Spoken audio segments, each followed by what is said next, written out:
जब बांग्लादेश में हिंदू मारे जा रहे थे, जब दीपू दास को से मार दिया गया और फिर उनको लटका करके आग से जला दिया गया था, उसके बाद हिंदुस्तान का मुसलमान क्या कह रहा था?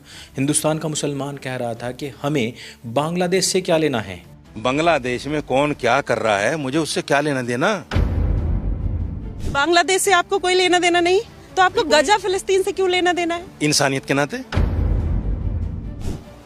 मतलब यहाँ पर इंसानियत नहीं है, वहाँ पर इंसानियत। सही किया है, सही किया है जी मेरी तरफ। दीपू चंद्र दास को सही किया है, सही किया है जी मेरी तरफ। ये हिंदुस्तान के मुसलमानों की जहनियत है हिंदुओं के बारे में। और ये कौन हिंदू हैं जो बांग्लादेश में हैं? ये वो हिंदू हैं जिन्होंने अपना सनातन धर्म नहीं छोड़ा। और ये हिंदुस्तान में रहने वाले मुसलमान कौन हैं? ये उन्हीं के ही कोई ना कोई भाई बंधु हैं, 5-7 पीढ़ी पीछे दोनों के बाप दादा आपको एक ही मिलेंगे।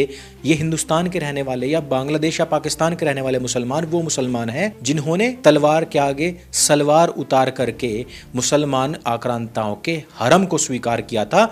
और उसी हरम में बलात्कार के बाद ये जो आज की नस्लें आप देख रहे हैं, ये लोग पैदा हुए थे। तो यानी कि जो आज का हिंदू है और जो आज का मुसलमान है, यदि इनको पिछली 5-7 पीढ़ियां खोज दी जाएं तो इनका कनेक्शन एक जगह मिल जाएगा। मैं भी कन्वर्टेड हूँ और हर मुसलमान कन्वर्टेड है। एक भी पहले हिंदुस्तान में जब शाहजहां बादशाह आए थे, एक भी मुसलमान नहीं था। अच्छा, एक भी मुसलमान नहीं था। आप भी कन्वर्टेड है? मैं भी कन्वर्टेड हूँ।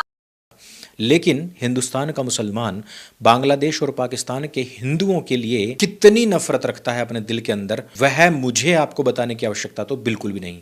क्या आप कल्पना करेंगे कि आज दीपू चंद्र दास की हत्या पर जो लोग सोशल मीडिया पर जश्न मना रहे हैं, उनमें बहुत सारे लोगों का अकाउंट भारत में है। ये वीडियो हमारे देश के एक सोशल मीडिया इन्फ्लुएंसर ने बनाया था, जिसमें दीपू चंद्र दास की मॉब लिंचिंग को भयानक बताया गया था। लेकिन जब हमने इसके कमेंट बॉक्स को चेक किया तो इसमें मुकीत नाम के एक यूजर ने लिखा गुड जॉब बांग्लादेशी। जब हमने इस यूजर की लोकेशन को चेक किया तो पता चला कि अकाउंट भारत का ही दिखा रहा है। इसके बाद हम इसी तरह मुस्कान नाम की यूजर ने लिखा कि मैं बहुत खुश हूं और ये अकाउंट भी भारत से ही ऑपरेट हो रहा है। और ऐसा नहीं है कि इस नैरेटिव को बनाने के लिए हिंदू पीछे नहीं थे।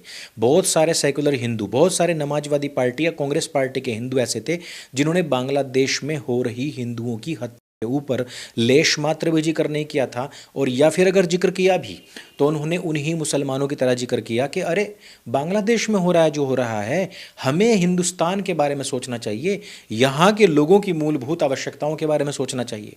और यही हाल तब था जब एंटी CAA और एंटी NRC प्रोटेस्ट हुए थे। तब यहाँ के सेकुलर हिंदू और मुसलमानों ने मिलकर के क्या कहा था?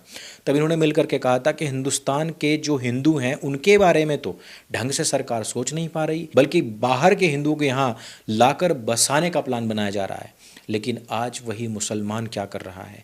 वही मुसलमान जो हिंदुस्तान में हिंदुओं को काटता है, वही मुसलमान जो पाकिस्तान में हो रहे हिंदुओं के आम पर हंसता है, वही मुसलमान जो हिंदुस्तान में हमारे जनरल बिपिन रावत जी की दुखद मृत्यु के बाद में हंसता है, वही मुसलमान जो अटल बिहारी वाजपेयी की मृत्यु के बाद में हंसता है, वही मुसलमान जो लता मंगेशकर की मृत्यु के बाद में हंसता है, वही मुसलमान जो हिंदुस्तान पर होने वाले हर एक आतंकवादी हमले के बाद में हंसता है, और वही दोगला मुसलमान जो तुम्हें रात दिन भाईचारे का पाठ पढ़ाता है, वही गाजा में मर रहे मुसलमानों की मौत पर रोता है। वही गाजा पट्टी और वही फ़लस्तीन जिसने कभी हिंदुस्तान को नेस्तनाबूद करने की बात कही थी, वही गाजा पट्टी के मुसलमान जो आए दिन पाकिस्तान को सपोर्ट करते हैं ताकि पाकिस्तान हिंदुस्तान के अंदर आतंकवादी हमले करवा सके।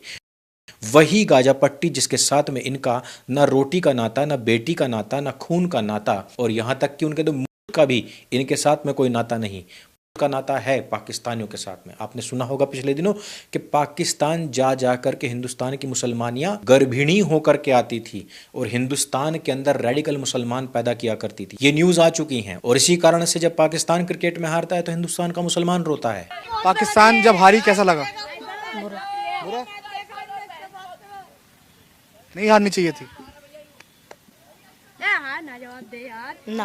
और जब हिंदुस्तान पाकिस्तान के ऊपर हमला करता है, जवाबी कार्रवाई करता है, तब भी हिंदुस्तान का मुसलमान रोता है। पाकिस्तान को खत्म नहीं करना चाहिए। नहीं करना चाहिए। पूरा नाम कैफ, मोहम्मद कैफ। कहाँ से हो? मैं बिहार से। आपको थोड़ी सी भी शर्म नहीं आ रही कि भारत देश में रहने के बावजूद आप पाकिस्तान का समर्थन कर रहे हो? हिंदुस्तान का समर्थन क्यों करना है? पहले हमें जवाब दीजिए। पाकिस्तान का समर्थन करते हैं? हाँ करते हैं। लेकिन मैं पूछना चाहता हूं हिंदुस्तान के मुसलमानों से कि इनका गाजा पट्टी से क्या संबंध है? और उससे भी आगे चलिए कि ईरान से इनका क्या संबंध है?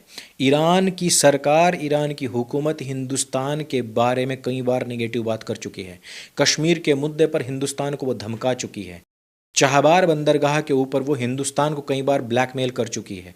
तेल के मामले में हिंदुस्तान को कई बार ब्लैकमेल कर चुकी है। ईरान वो देश है जिसने पाकिस्तान को कई बार सपोर्ट किया है। ईरान ही वो देश है जिसने अपने यहाँ पर हिंदुस्तान की सभ्यता यानी कि आर्यन सभ्यता को नष्ट करके वहाँ पर इस्लामिक हुकूमत लागू की थी। लेकिन फिर भी हिंदुस्तान के मुसलमान रो रहे हैं।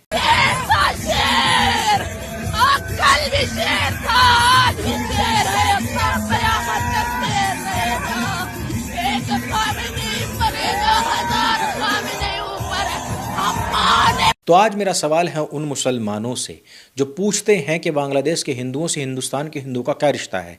आज मैं पूछना चाहता हूं हिंदुस्तान के मुसलमानों से कि तुम्हारा ईरान से क्या रिश्ता है, तुम्हारा गाजा पट्टी से क्या रिश्ता है। और मैं पूछना चाहता हूं इन कल के अंडों से जो आज ईरान के साथ में खड़े हुए हैं, इसराइल के साथ क्या करना चाहिए? मैम इसराइल के साथ एसनेस करना चाहिए, इसराइल को मारना चाहिए। उन्होंने हमारे खामनेई साहब को मारा है। मैं पूछना चाहता हूं इन अंडे बच्चों से कि तुम्हें ईरान के बारे में पता ही क्या है। और मैं जवाब देना चाहता हूं उन सुअरों को जो पूछते हैं कि तुम्हारा इजराइल से, हिंदुओं का इजराइल से क्या संबंध है। इजराइल का हमसे वही संबंध है जो एक दोस्त का दूसरे दोस्त से होता है। जिस समय पर पाकिस्तान ने हिंदुस्तान के ऊपर हमला किया था और जिस समय पर अमेरिका पाकिस्तान का साथ दे रहा था, उस समय पर इजराइल हिंदुस्तान के साथ अड़िग खड़ा हुआ था। जिस समय पर दोबारा से पाकिस्तान ने हमला किया था, उस समय पर फिर से हिंदुस्तान के साथ में केवल और केवल इजराइल खड़ा हुआ था। जब हिंदुस्तान आज़ाद हुआ था, उस समय पर केवल और केवल इजराइल था सबसे पहला देश जिसने हिंदुस्तान को एक देश होने की मान्यता प्रदान की थी। वो हिंदुस्तान ही है जिसने इजराइलियों को उस समय पर भी शरण दी जिस समय पर पूरी दुनिया उसके दुश्मन बनी हुई थी। ना केवल मुसलमान बल्कि ईसाई भी, हिटलर भी, नाजी भी लाखों की तादाद में उन लोगों को चुके थे। हिंदुस्तान का वो प्रगाढ़ संबंध है इजराइल से जो किसी भी बिजनेस पार्टनर का होता है। हिंदुस्तान के अंदर आज जितनी भी टेक्नोलॉजी चलती है उसमें इजराइल सबसे बड़ा सहयोगी बनकर के खड़ा होता है। और हिंदुस्तान के मुसलमान देश की तरक्की नहीं चाहते।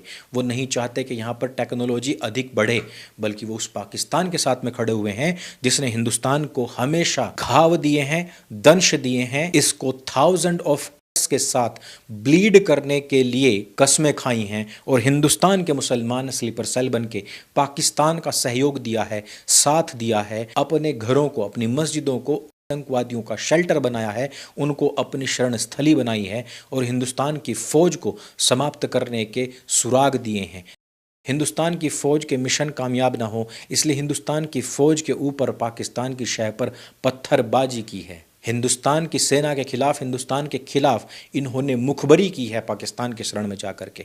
हिंदुस्तान के मुसलमान को भला इजराइल से प्यार कैसे हो सकता है? जब उरी पर हमला हुआ उस समय पर कोई देश हिंदुस्तान के साथ नहीं खड़ा था। अमेरिका भी पाकिस्तान के साथ था, उस समय पर भी इजराइल हमारे साथ खड़ा हुआ था। जब पहलगाम में हमला हुआ उस समय पर भी हमारे साथ कोई देश नहीं खड़ा था, उस समय पर भी हमारे साथ इजराइल खड़ा हुआ था। एक देश का सच्चा नागरिक होने के नाते हर एक हिंदुस्तानी को इजराइल के साथ खड़ा होना चाहिए क्योंकि वो हमारा सुरक्षा कवच बन के खड़ा हुआ है।